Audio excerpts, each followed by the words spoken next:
Shama harka fuunee akkam nagaa jirtu baga nagaan gara chaanaalii kennaa nagaan dhuftanii har'a keessanii qabadhee dhiyaadhee akka mata duree irratti ilaaltanii waa'ee bugurii yookiin dogongoroota yeroo bugurii balleessuuf yaallu hojjannu keessaa waan xiqqoo isinitti himuuf dhufee jira. Haga dhuma akkana wajjin turtaniif kabajaan isin gaafadha.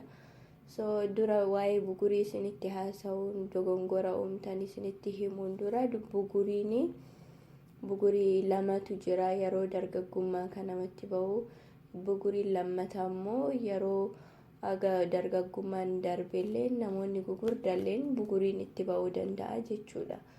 Kanaafuu yeroo bugurii qabnu kana akkatti itti kunuunsuu qabnuu fi dogongoroota hojjannu maal gochuu akka qabnu isinii qabadhee dhiyaadhee jira. Haga dhuma akkana wajjin turtanii kabajaan isin gaafadha. Duraan dursee dogongora uumnu yeroo baay'ee namoonni bugurii qabanii fuulli isaanii ooyilii yookiin immoo zayitii oomishaa jechuudha uumamani. Wanni kun maal fidaa? Isa balleessuuf jecha yeroo baay'ee saamunaan yeroo 2-3 dhiqachuu guyyaa keessatti baay'isanii irra deddeebi'anii saamunaan dhiqatanii jechuudha.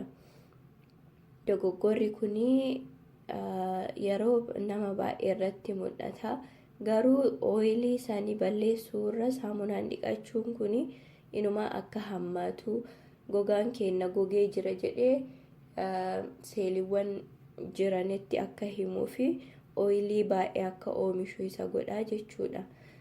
Kanaafuu yeroo baay'ee deddeebi'anii fuula keenya dhiqachuun gaarii miti. Guyyaa keessatti yeroo 2 ganama yeroo tokko saamunaan galgalallee dhiqachuu hin danda'anii zayitii baay'ee yoo fuulli keessan qabaate yookiin immoo yoo fuulli keessan zayitii akka malee yoo hin qabaatin qajeelatti galgala yoo dhiqattanii saamunaanii waan dibattanii ganama bishaanumaan qofa dhiqattaniitiin deemuu hin dandeettanii jechuudha. Saamunaan yeroo baay'ee dhiqachuun isin barbaachisu jechuudha. Inuma saamunaan yeroo baay'ee irra deddeebi'anii dhiqachuun akka ooyiliin keenya dabaluu akka oomishu godha jechuudha. Kuni dogoggora tokko jechuudha. Dogoggorri lammaffaa immoo skrabii fayyadamuudha jechuudha. Skrabii yoo jedhu skrabii keessi isaanii pilaastikii jajjabaa qabu akka waan biyyee fakkaatu of keessaa qabu.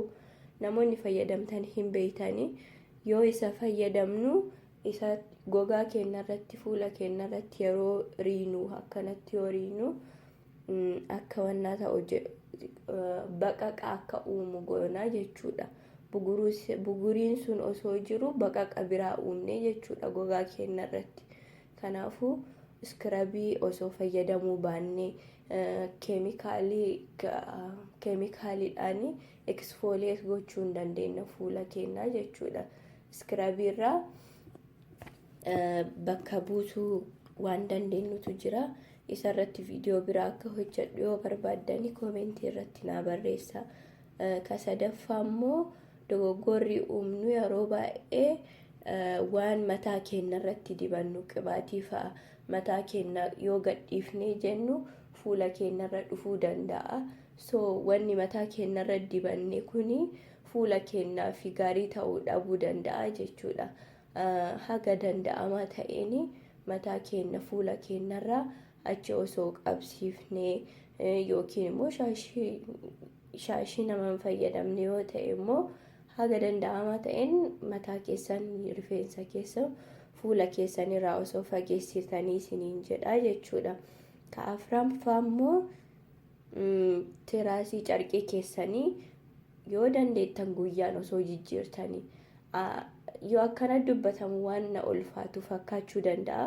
Garuu waan ulfaatu miti. Tiraas carqii firee 7 bittaniitiin torbaanitti yeroo tokko miicuu hin dandeettanii jechuudha. Tiraasii keessanii wanna namatti ulfaatu hin jiru jechuudha.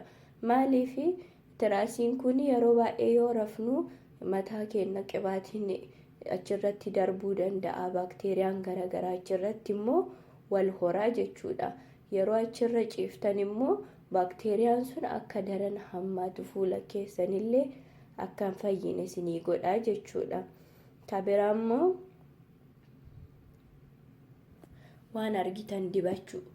Waan argitan dibachuu jechuun amma namni gariin loomii faa fuudhee yookiin shunkurtii yookiin waan garagaraa waan intarneetii irratti argine hundaa fuuneetiniin fuula keenya dibachuu hin qabnu jechuudha. Kanaafuu fuula keenya waan dibannu qajeelatti ilaallachuu, waan sensitiivii godhu, waan saayinsiin qoratamee namarratti laallameetiniin wannan gurguramne tokko manuma keessa kaaneetiniin waliin na'ine. Maaliif wanni kun doozeeja isaan beeynu, fuulli keenya hagam dandeettii akka qabu hin beeynu. Cadhifneetuma yoo fuula keenya irratti dibannu akka hammaatu godhuu danda'a jechuudha. Keessatti aanee jiru immoo aduu keessa deemuudha jechuudha.